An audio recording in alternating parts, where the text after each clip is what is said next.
Hey everybody, it's Scan here at GLHFtv. Today we're going to be looking over the Titan subclasses and getting a look at their capabilities here in Destiny 2.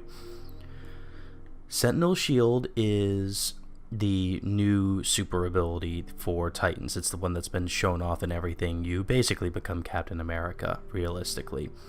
If you played Destiny 1, you should get an idea of what this feels like if you had the artifact during the Vault of Glass raid at the initial boss during the raid, running around shield bashing people. You have a general idea of what this is going to feel like, although you can also throw the shield, which is really, really cool.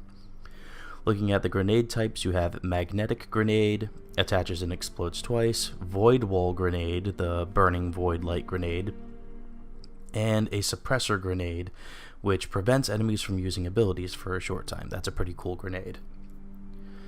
Catapult Lift is a strong initial burst to your jump.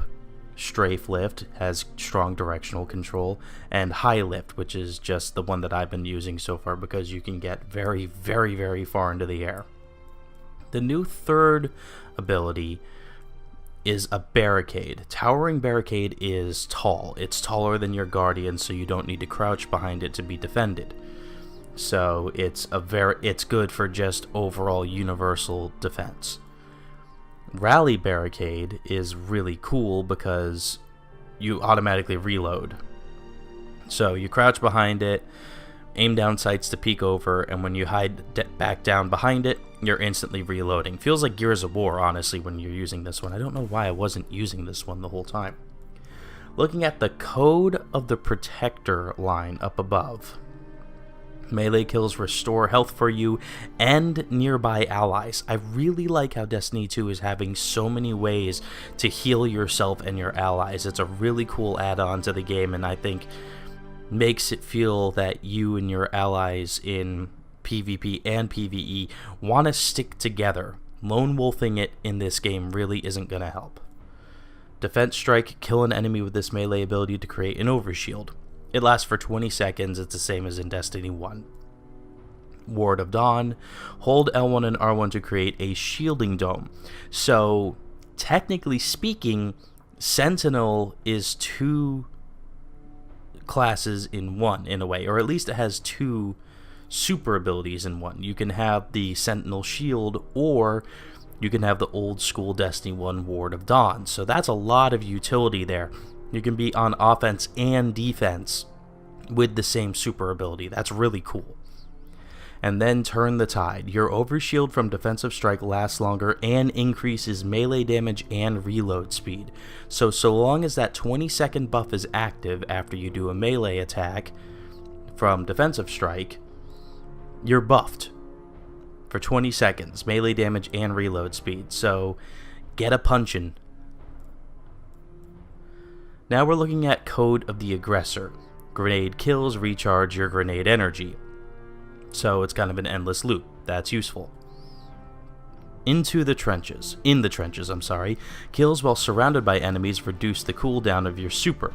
So if you get in there with an SMG or a shotgun and are getting a lot of kills, great, your super's going to charge even faster. Gain an additional shield throw charge while Sentinel Shield is active. That shield throw, by the way, is incredibly useful in PvE. The way that thing bounces off surfaces and the number of things that it can kill in one throw, having another charge for that, super useful. And finally, Shield Bash. After sprinting for a short time, use this melee to unleash a devastating shield bash that disorients enemies. It's a shoulder tackle. You get the idea. That's enough for Sentinel. Let's take a look at our good old friend, the Stryker subclass. Flashbang Grenade, a grenade that disorients enemies, so you're going to be blinded. That's cool. Pulse Grenade, an area of effect grenade, periodically damages enemies, so area denial. That's the kind of grenade I like to have in PvP. And Lightning Grenade. Oh, the bane of everyone's existence. Stick this thing to a wall, guys. You know what to do. Fists of Havoc. You guys know how this thing works. Punch the ground, kill everything nearby. High Lift, greater height jump.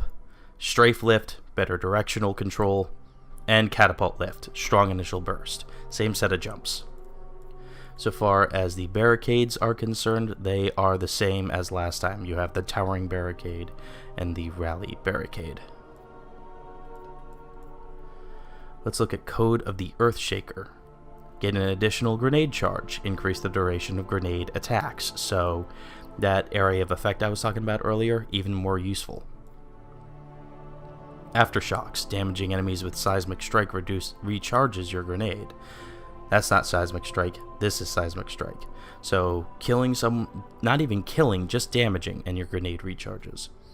While sprinting, activate this melee ability to slam shoulder first into your target and release an arc explosion. So shoulder tackle not only is useful when you're sprinting, but it also has area of effect damage. That's awesome.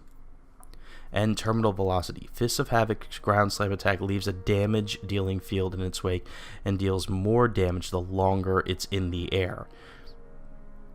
So you don't want to go near anywhere a Fist of Havoc has been dropped when this ability is active in PvP, because the longer it's been up, actually the more dangerous it is. Looking at the lower skill tree, Frontal Assault. Strike an enemy with this melee ability to reload your weapon and increase weapon stability. That's cool. Reversal. Melee kills immediately trigger health regeneration. Like I said, I love all the different ways you can start regenning or healing. It's so cool. Knockout. Critically wounding an enemy or breaking their shields increases your melee range and damage. That's cool. That's really cool. Trample. Killing an enemy with Fists of Havoc extends its duration.